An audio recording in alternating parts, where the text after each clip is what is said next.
Hi, everybody. I am back. It's Monday night at 7:15 p.m. And I, Jennifer Carey, or the Illuminator, am back to hopefully help you on your journey to your dreams. So, my mission is to help illuminate any stories that are holding you back from living a life full of joy and bliss and healthy relationships and help you not only illuminate those stories, but break through those stories. So that is what I'm here for the next hour. And specifically, what I thought we could talk about this hour are the stories that keep us from asking for and receiving help. So I thought we could take a moment to talk about some of those stories and maybe a little bit what not only specifically what those stories are, but maybe where they come from. And then talk about different tips and resources that can help us break through those stories. So, beginning with just why is it that we struggle with asking for and receiving help? And I'm just going to take that a step back and also say,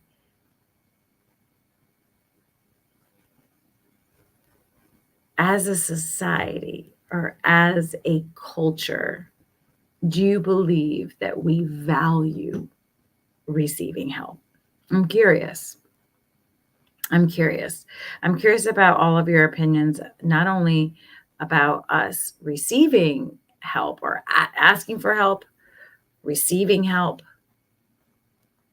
but even the norm or the cultural value around asking for and receiving help in our culture in America. Is this something that's supported? Is this something that's judged? If any of you have any comments, I'd love to hear them. I'd love to have you put them in the comment section. Because if you think about it, okay, if people need people, which is what I believe, is that supported in our culture? Or is it more supported if you're independent? And is it more supported if you handle things on your own? And I think that that's the perfect segue into a discussion around if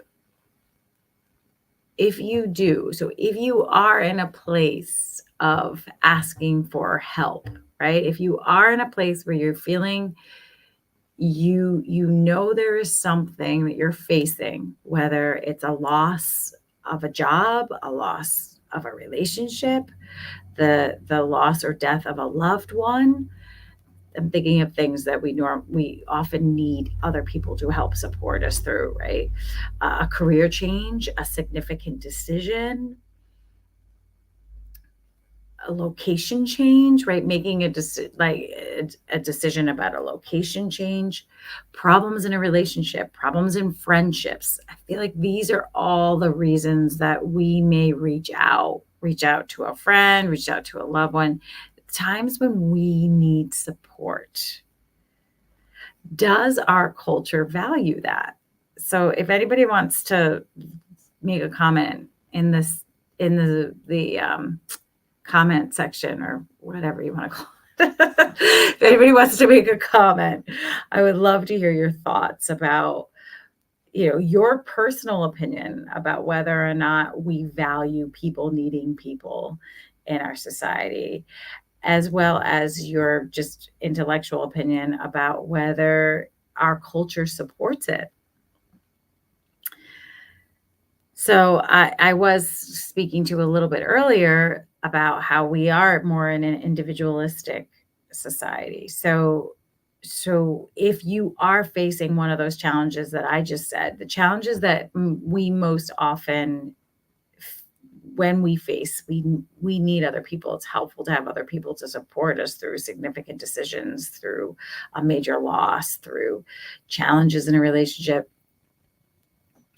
Do we support that as a society, or is it seen as weak, or is it judged in some way? So therefore, people don't want to ask for help. We also have other stories, right, that we carry. We don't want to be a burden, right? We don't want to ask for help or receive help from other people because we don't want to be a burden to someone. So that's another common story. If anyone is thinking of any other stories, if you're noticing that you have stories about asking for and receiving help, I would love for you to share them in the comments. I think if we illuminate as many stories as we can, we may help people. Um, I know another one is that maybe what you bring is embarrassing and you don't, so it's almost like you want to keep it a secret, and so you don't really want to share, what it is, and have that, feel the embarrassment or feel the shame of sharing something that other people may judge.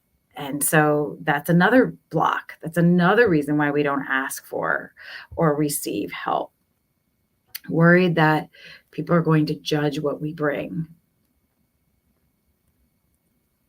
This is specifically open to the public. I just got a comment. All right, am I speaking directly to Bill, or is this open to the public? It's open to the public, but if it feels like I'm speaking directly to you, that's perfect and that's wonderful.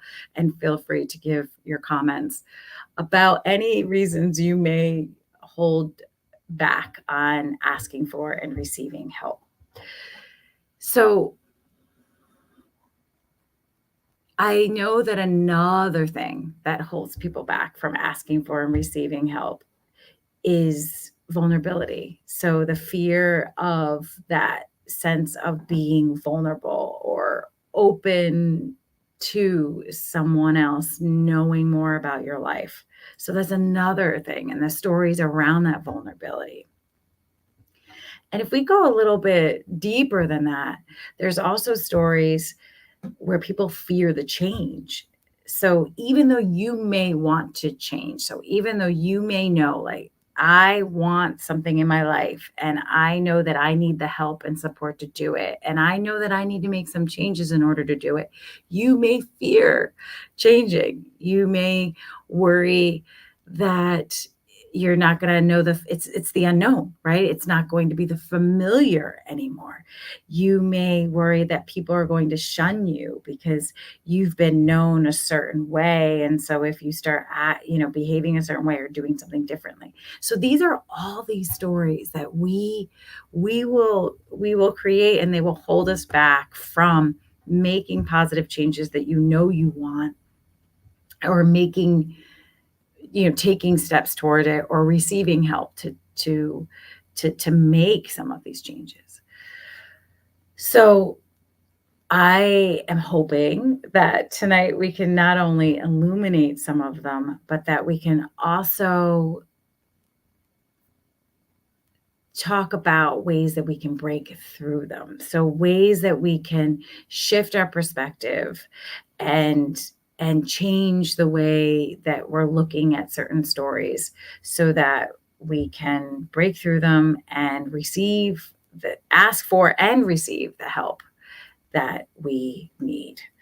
So if anyone out there wants to take a moment before I start to talk about ways that we can break through and just share either a story that I mentioned that is the reason why you don't ask for and receive help, or is something related to our culture and society as to why we don't ask for or receive help, is there anybody out there that wants to share something specific that we can speak to that's an obstacle or a barrier to you asking for and receiving help with moving towards your dreams?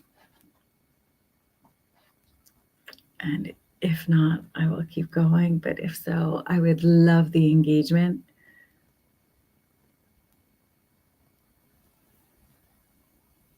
Okay. All right. So moving forward. So what do we do about these stories? How do we break through them? How do we change the way that we look at them. First of all, is it's the first step that we're doing right now is the awareness. So shining light and illuminating on the stories. You may not even know that you've been carrying a story as to why you don't ask for help. And so just even bringing it up now, you can kind of take a look at it and say, okay, that's, I believe that I'd be a burden if I asked for help. I believe that what I am holding that I need help with is embarrassing. So I don't want someone to know that or hear that. I believe that asking for help is seen as weak, and I don't want to be seen as weak. So once you know the story, I always say awareness is 50% of the solution. So once you can identify what your story is that keeps you from asking for and receiving help, you're 50% to the solution. So then now it's really looking at the action. And sometimes what I'll say to clients is, that famous quote that everything we want is one step outside of our comfort zone.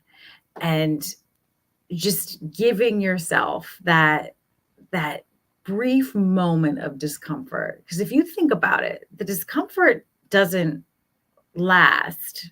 There's just a moment, and oftentimes that moment will deter us from from doing something that just feels like it's too much outside of our comfort zone. So asking for and receiving help very well be outside our comfort zone. So how do you take the step and feel the discomfort but do it anyway, to move past the discomfort?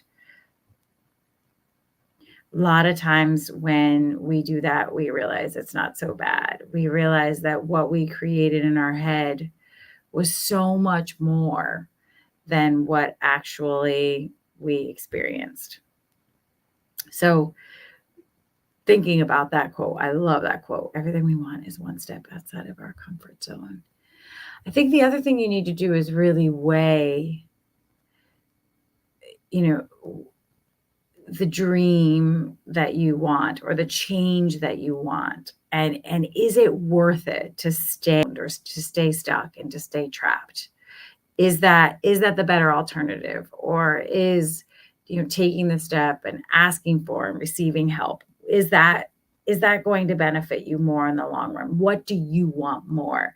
And I sometimes call it the 49-51%, right? So if 51% of you says, I want the dream, then that's it. That's all you need. All you need is 1% more, right? And then that's 49% of you that's is okay with staying stuck, okay with staying with the familiar because you're afraid of the change. So sometimes you just need that 51-49, that just small little change. So that's another, I call them in my book shift tips. You can't say it too fast because you'll start saying something else, but shift tips. And because it's just one shift, right? It's just a little shift in how we're looking at the story or the obstacle or the false belief that's keeping us from achieving our dreams. And just that one shift tip. So I'm naming some of them. And the 49-51 is one of them. Another story that I brought up earlier, that I'll bring here again, is the fear of being shunned, or the fear if you do ask for and receive help and make positive changes, that maybe people aren't going to like you anymore. And whether that's because your role changes, or how you behave or how you act is different. I really encourage people to take a closer look at that. Uh, if being true to you, right? So if making the positive changes is being true to you and true to what you really, really want, and that's going to lead to you being happier, right? Feeling more aligned and being happier internally and externally. If what other people think of you, because it's true, there are some people who may struggle when we change, right? There are people. So when I made major changes from making a lot of decisions based on what other people want, kind of my people pleasing tendencies. And when I changed some of those stories of I don't need to fix everything, I don't need to make everything okay. Did that impact some people around me? I'm sure to some extent it did. But if I'm happier and I'm healthier and I'm more balanced, isn't isn't that going to benefit everyone that chooses to, stick by me through it? So I think it's important that you zoom out and you look at some of these beliefs and these stories. And if fear of being shunned is one of them, really thinking about, is what's better, being happier, more aligned, true to yourself, more authentic, or staying in a mode that feels like other people will be okay with just because you're afraid of being shunned, right? And some of the stories that I said earlier are actually more internal. They have more to do with you. So sometimes you don't want to ask for and receive help and make changes because it's you're familiar. It's your addiction, and I'm not just saying like sometimes what you want to change is a habit like drinking or drugs or some sort of addiction.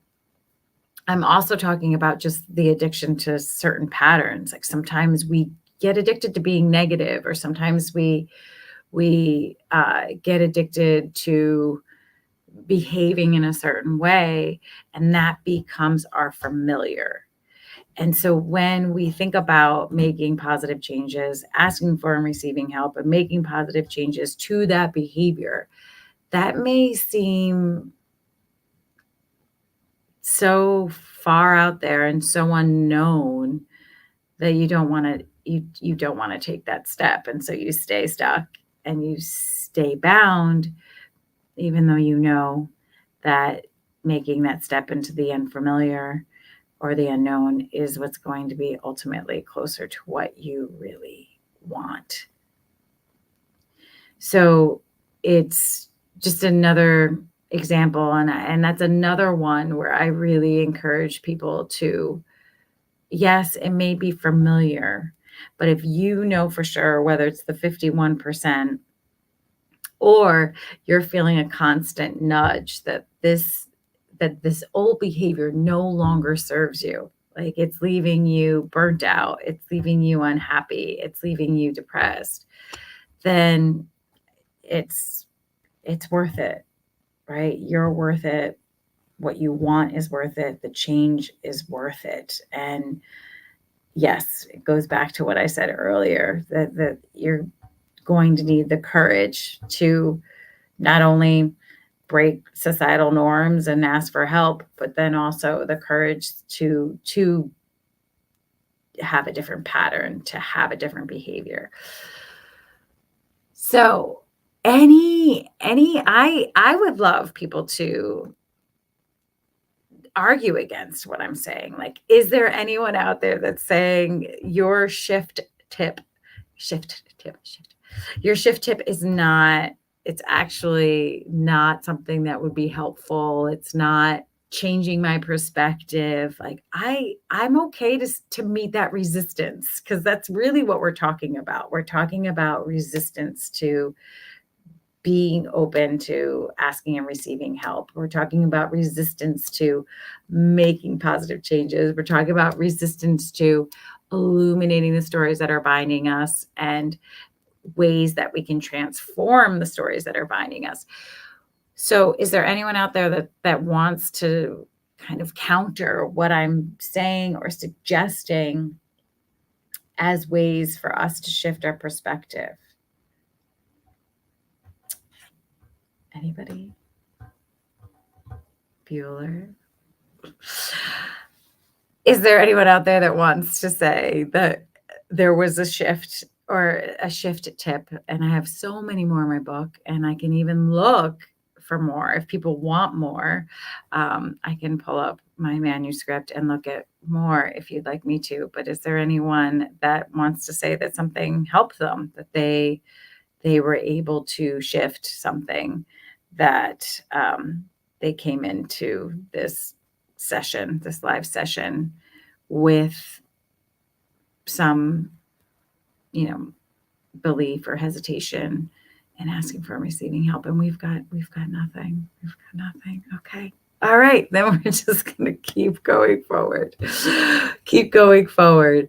Let me see. So I am going to take a quick look because it's helpful. Let me see if there's any other ones that I want to bring up. Hold on one second. I had this up earlier, but let's see. Okay. All right. So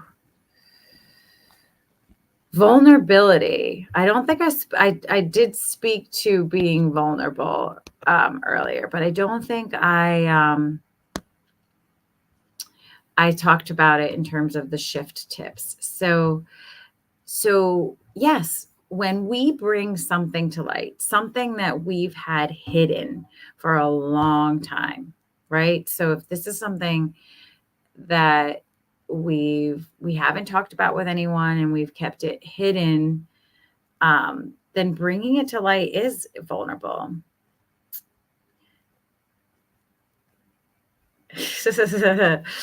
All right. So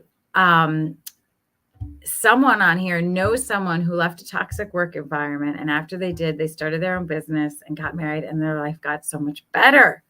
So that is a really good example of when you make the change and then things got better. And a toxic work environment is actually a really good example. So thank you, Bill, for bringing that to my attention, because toxic work environment, I can't tell you how many clients will come to me and they will say to me, I need to leave my job. It's unhealthy. I've had clients that like it's impacting their health. Not only mental health, like their physical health is impacted by a toxic work environment. So if that's the case, what are some of the stories that people don't leave a toxic work environment? There's like a number one story. So maybe the story that I said earlier about familiarity might be one of the stories, but is there anyone out there that wants to bring up another story? That's very common. Security, right? Fear of change. True. Fear of change, right? Fear of the unknown. Absolutely. The devil you know is better than the devil you don't know, right? So a lot of times clients will feel like, well, I know this job. I know the toxic people. If I go into another job, is that going to be the case? And then they're worried like, well, then would that mean that there's something wrong with me? Right? So thank you, Bill. That is a really common one, is just like, I know this. I know my boss. I know the devils. I know the toxic people. I know the commute. I know all of the things, right? So that's a huge, huge reason why people won't leave a toxic environment, even if it's impacting their health. And again, not only mental health, but their physical health and their relationships. Like, another one though that I mentioned is security. I think we have so many stories around money, which is going to have to be a completely different session. I have a podcast episode on money stories. I can't remember what number it is, but it was in some of my earlier ones, but it doesn't matter. Like the number of stories that we have around money and the layers of stories and the money legacy, the fact that we have, like in our families, we pass down stories around money, compounded with, again, societal stuff. So again, we can go down a whole rabbit hole, but what I will say is that often people are afraid to leave their job because of the security, financial security of it.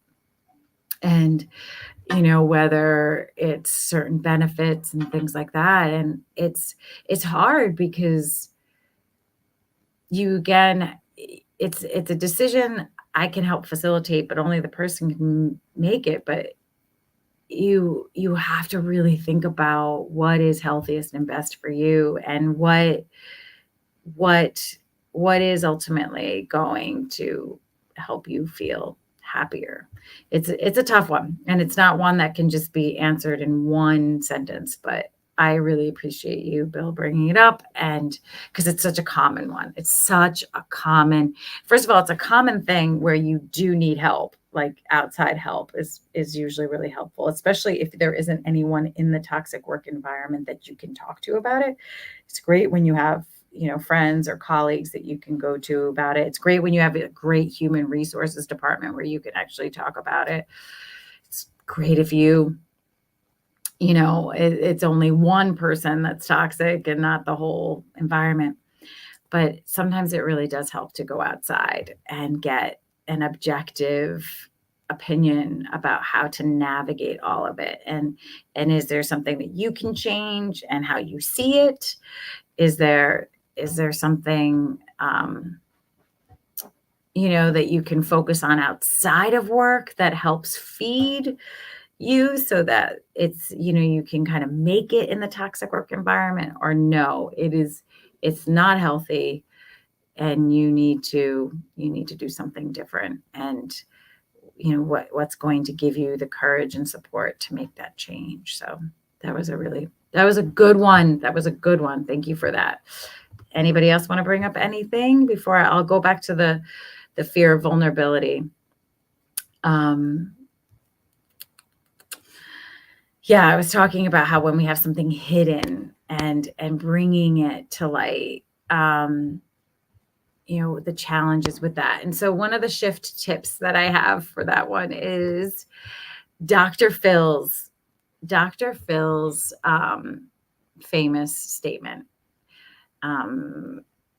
And I'll pause for a second. If anybody knows it, does anybody out there know what Dr. Phil's very famous statement is to people when they fear making a change, or they have some sort of behavior or habit or pattern? Dr. Phil used to say something that I like to say in situations like this, where someone is fearing the vulnerability or fearing making the change. And that is, how is that working for you? How is that working for you? And it's a really good question, because sometimes we don't realize how much the story or the belief is riding the bus, is taking control of our lives. And when we can stop and look at how that is working or not working for us, it's enlightening, and it's an important thing to pause and take a look at. So that's another shift tip that I have out there. Just asking the question, how is it working for you? And again, hopefully this is all information. You don't have to judge yourself for staying stuck. You don't have to judge yourself for having the stories. That's not what this is about. This is not about right or wrong, good or bad. This is about just helping you get closer to your dreams and what you want in life. Okay. Let me think if there is anything else. Does anybody have any questions or comments out there? And then I think it might be a good time to segue into what is offered to people out there if they stay in the live. You can have a free oracle card reading, or you can have a song prescribed to you. So before I do that, is there any questions? Any questions about anything that I said in terms of asking for and receiving help, the stories that we have that keep us from asking for and receiving help, and then ways that we can break through those stories so that you are taking a step towards your dreams and you aren't allowing the fear or the story or the belief, take control of your life. So are there any questions or anything out there? And is there anyone else out there besides Bill, assuming Bill that you're still on here, um, is there anyone else that would like their name to be put in a drawing for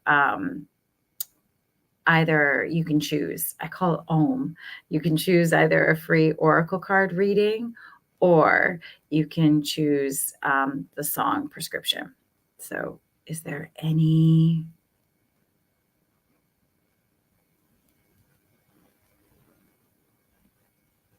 Okay. Thank you, Bill. You're still here. So it's probably going to be you. Just so get ready. And it can either be like last week, um, the person who received the free reading, she chose the oracle card reading versus a song prescription.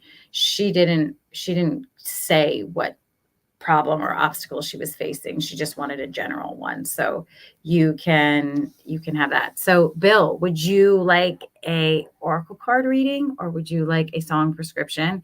And do you want it on a specific obstacle or do you want it just in general? So wait. Oh, that is a good shift tip. Yes, showing up equals winning. Yes, that's true. That's true. When you show up, that's true. Good point. Good point. Oracle card reading. Okay. All right. Hold on one second. I am going to get that for you. I'm actually doing it online today. And the reason why, are you ready for the reason why? I wasn't going to tell anybody this, but I feel like I need to tell you this. So I'm in my office suite. I came here specifically. I had meetings today outside of my office. So I came here specifically to record a podcast for this week and to do this live session. And I forgot my keys. So I am currently in the kitchen of my office suite. I don't know if you noticed, I also don't have my headphones. So my sound is probably shite. And yeah, I could even show you. So I'm literally in the kitchen of my office suite, but I did not want to let you guys down. I wanted to be here live. And so I am going to be using an online oracle reading versus when I have the cards, which I'd much more prefer. But I'm really sorry.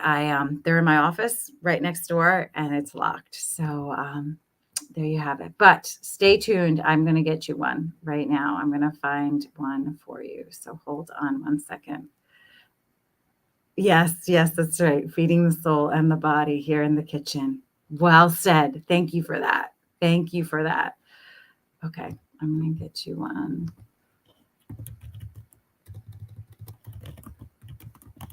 There's different ones that you can get online. So that's what I'm doing right now for you.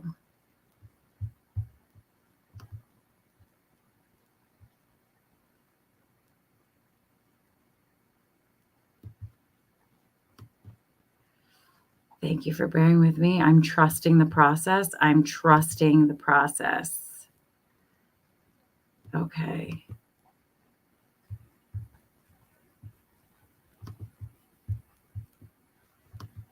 All right. So, Bill, the one I got is the Hermit.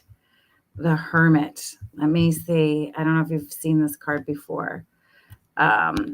If you've seen the Hermit, and I'm going to read what it is. And hopefully it's going to bring you wisdom. Introspection, soul searching, self reflection, and spiritual enlightenment.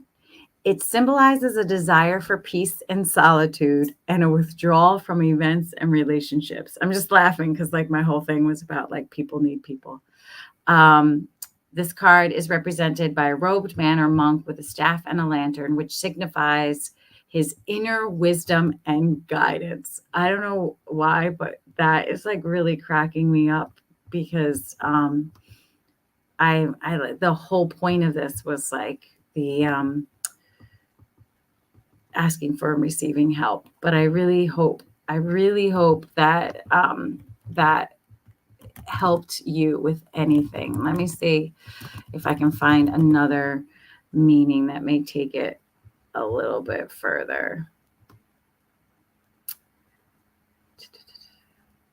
No, it's all pretty much a period of soul searching, self reflection, and spiritual enlightenment. So basically, right now is the perfect time for you to engage in spiritual activities, whether it's meditation, energy work, psychic development, or see if I'm getting mixed messages. Mixed messages. Yeah, I am. I'm setting mixed messages. That's true. Yeah, that's it. The inner guidance and solitude. So, um, remove yourself from the daily grind in order to discover your true spiritual self. Contemplate your existence, your direction in life, or your values. The hermit can also indicate isolating yourself or withdrawing in order to recover from a difficult situation. This card can suggest that you may be going through an antisocial phase where you just don't want to interact with people as much as you normally would. The hermit is wise, mature, and knowledgeable, and may be an indication of someone seeking. Oh, this is perfect. And it says it may be an indication of someone seeking the services of a counselor or psychiatrist. The time is to focus on yourself and meeting your own needs. So see that? It was both. It was both. Let me see. Here we go. I'm sending it. Oh, it just sent it in like chunks. But anyway, it's there. I will send the link. So it was a good segue as well. It was a good segue. So I thank you so much, Bill, for being a part of this. And I hope that was helpful in some way. And I thank anyone else who stayed for this. And I am, again, hoping to do this as many Mondays as I possibly can. I may not be able to do it every Monday, but I will try and be here every Monday, and I will definitely advertise. You're welcome, Bill. Thank you for being here. And I truly hope it was helpful and that it resonates in some way. Anything that I spoke about and the card. And thank you for being flexible with the kitchen session. But yes, and if anybody out there would like to reach out to me for any kind of help or support, I am putting my website here. So it's jenniferhcarey.com and it's /services. So you can learn more about me and my services and helping you there. But in the meantime, I am happy to see you on here and support you anyway here as well. So thank you, Bill, and thank you anyone else who watched this, and I hope to stay connected in one way or another. So please follow me on all the things, and hopefully if you go to my website, you can also, there's a free gift on the first page, 5 ways to get you unstuck, and it also puts you on my email campaign list. So I hope to stay connected with all of you, and take good care, and talk to you all soon. Thanks again, Bill. Bye.